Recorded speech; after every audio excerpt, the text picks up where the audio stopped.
రే ఇటు వెయ్. అరే అట్టేస్తావేంట్రా? నెక్స్ట్ బ్యాటింగ్ నాదే. ఎంతైంది? 45 అమ్మా.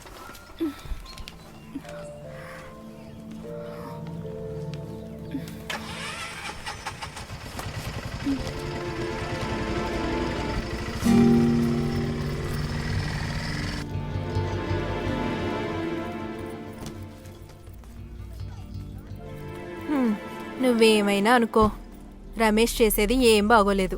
బిడ్డ పుట్టి ఎన్ని రోజులైంది? ఒక్క ఫోన్ అయినా చేసుండాలి కదా. అమ్మాజీ అక్క, అవన్నీ అక్కడే ఉంచేయండి, నేను సర్దుకుంటాను. 2 పిల్లలు పుట్టాక నా భర్త కనిపించకుండా పోయాడు. తర్వాతే తెలిసింది ఆయనకి ఇంకొక భార్య పిల్లలు ఉన్నారని. అక్క, రమేష్ మాత్రం అలాంటి మనిషి కాడు. అయ్యో, నేను మామూలుగా అన్నాను. నువ్వు ఈ సమయంలో మనసులో ఆలోచనలు పెట్టుకుని బాధపడకు. నీకేదైనా సాయం కావాలంటే చేయడానికి నేను సిద్ధంగా ఉన్నాను. బాబుని ఇలా ఇవ్వు, నేను పడుకోబెడతాను.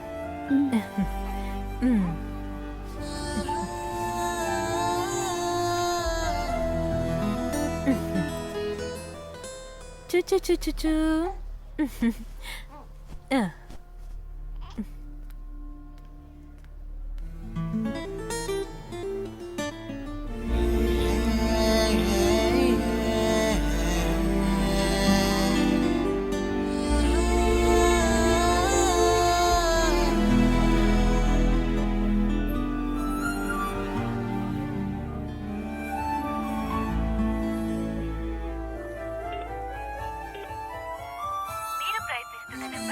అందుబాటులో లేదు. కాసేపటి తర్వాత మళ్ళీ ప్రయత్నించండి.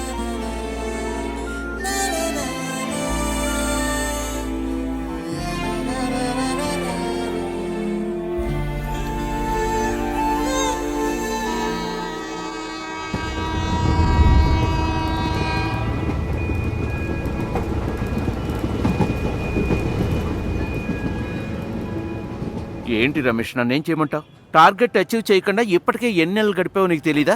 1-2 బుకింగ్స్ త్వరలోనే అయిపోతాయి సార్. ఇంకా 2 వీలర్స్ కొనేందుకు చాలా మంది ఇంట్రెస్ట్ గా. నాకు రీజన్ చెప్పకు.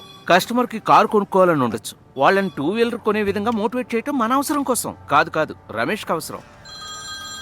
పోంతి, అదేం పర్లేదు సార్. ఈ నెల కూడా టార్గెట్ అచీవ్ కాలేదంటే నువ్వు వేరే జాబ్ వెతుక్కోవాల్సి ఉంటుంది. Sir, you may go now.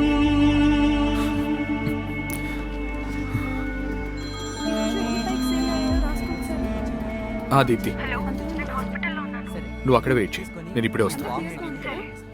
Class బాగా పీకినట్టున్నారు కదా. గౌతమ్ సార్ మీ రిపోర్ట్ ని అడిగినప్పుడే నాకు అర్థమైంది. ఇలాగే చేస్తుంటే ఇంకెలా రమేష్? సార్, ప్రయత్నిస్తూనే ఉన్నాను, దొరకాలి కదా. వినయ్, మీరు ఏమనుకోకపోతే అర్జెంటుగా 2000 కావాలి. మంత్ ఎండ్, నాకే షార్టేజ్ గా ఉంది. ఎలాగైనా అడ్జస్ట్ చేయవా? 7వ తారీఖు నిశ్చేయాలి. వీటితో కలిపి నువ్వు 4300 ఇవ్వాలి. రై, ఇప్పటికే నీకు చాలా బ్యాంక్ లోన్స్ ఉన్నాయి. ఇవన్నీ నువ్వు ఎలా మేనేజ్ చేస్తావు? నన్ను నమ్ముకొని తన సంతోషాలను వదులుకొని నాతో వచ్చిన భార్య ఉంది. తనకి ఏ లోటు రానివ్వకుండా చూసుకోవాలి. మీరు అది ఇది మాట్లాడి నన్ను టెన్షన్ పెట్టకండి.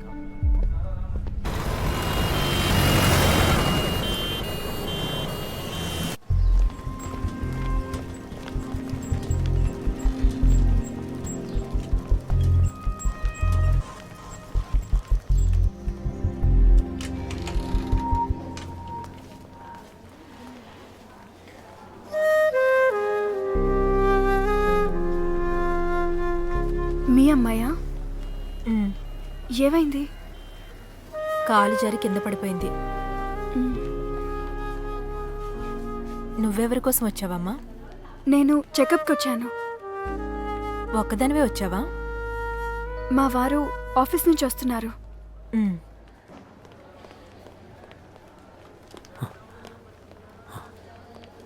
ఎలా జరిగింది?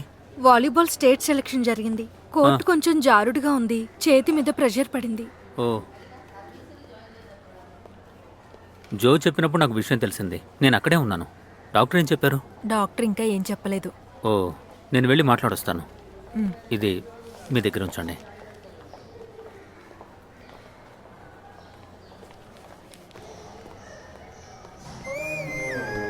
సార్, ఈ గైనకాలజీ డిపార్ట్మెంట్ ఎక్కడ? ఇక్కడ నుంచి తిన్నగా వెళ్తే లెఫ్ట్ సైడ్ అనుకుంటా, లేదంటే ఎంక్వైరీలో అడగండి. Okay, thank you. వెళ్దామా? నువ్వు ఇక్కడున్నావా? ఎక్కడెక్కడో వెతికాను తెలుసా?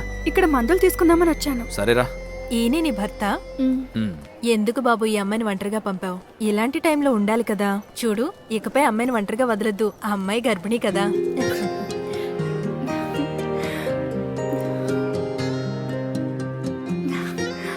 ఆ, రమేష్, మందులు కొనేటప్పుడు నా దగ్గరున్న డబ్బు సరిపోలేదు. ఈవిడే డబ్బులు ఇచ్చి నాకు సహాయం చేశారు.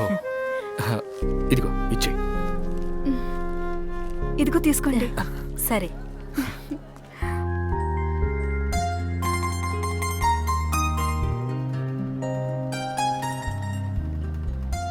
నాకు ఈరోజు ఆఫీస్కి వెళ్ళాలనిపించలేదు. నీతో ఇలాగే ఉండాలనిపిస్తోంది.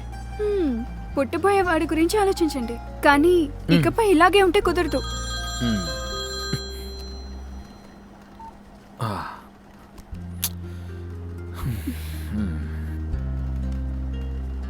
గర్భవతినని తెలిస్తే మా అమ్మ నాన్న గొడవల్ని మర్చిపోతారు కదా. నువ్వు వేరే ఇంకేమైనా మాట్లాడు. ఎవరూ లేకుండానే కదా ఇంతకాలం బ్రతికాం. నీకు ఏ లోటు రాకూడదనే నేను ఇంత కష్టపడుతున్నాను. ఈ ఫ్లాట్ నేను ఎందుకని తీసుకున్నాను? ఒక గొప్ప ఇంటి నుంచి నన్ను నమ్ముకొని బయటకు వచ్చేసావని. నీకు ఏ లోటు ఉండకూడదని. ఇక బిడ్డ పుట్టాక కూడా నీకు ఎటువంటి లోటు లేకుండా చూసుకుంటాను. చూడు రమేష్, కోపం తెచ్చుకోకు.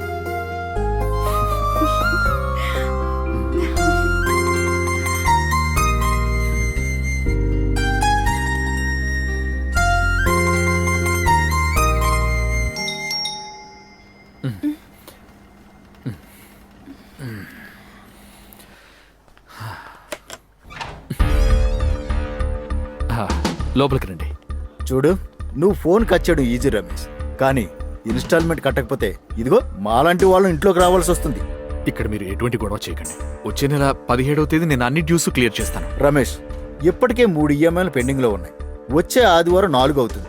సరిగ్గా డబ్బులు కట్టలేనప్పుడు మరి ఇంత ఎక్కువ లోన్లు ఎందుకు తీసుకుంటారయ్యా? నేను చెప్తాను, బయటికి నడవండి. వచ్చే నెల నేను ఎలాగైనా తీరుస్తాను. అప్పుడు నాకు బోనస్ క్రెడిట్ అవుతుంది. మీరు ఇప్పుడు వెళ్ళండి. ఇప్పుడు మేము వెళ్ళిపోతాం. ఇకపై వస్తే నీ ఆఫీస్కే వస్తాం. 17వ తేదీ రావడానికి ఎక్కువ రోజులేం లేదు. రారా.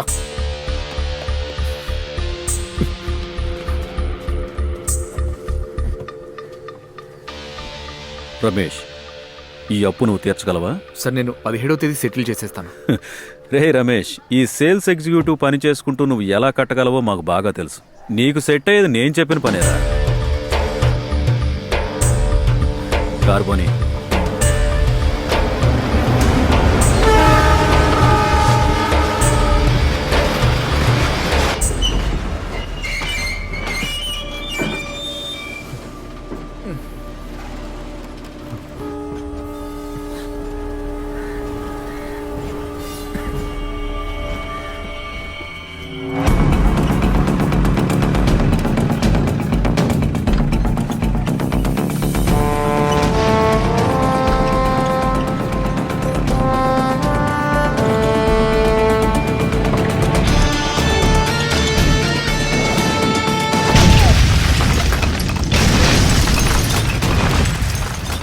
భీభత్సంగా పిలుస్తున్నారు కదా, ఎలా ఉంది క్వారీ బిజినెస్? ఇప్పుడే ప్రారంభించాను సార్. లీజుకు తీసుకున్నాను. ఓ, క్యాటరింగ్ కూడా చేస్తున్నారని విన్నాను. అవును సార్. పార్టీకి చెందిన ఎల్సీ సెక్రటరీ చార్జ్ మీకేనని విన్నాను. అవును సార్.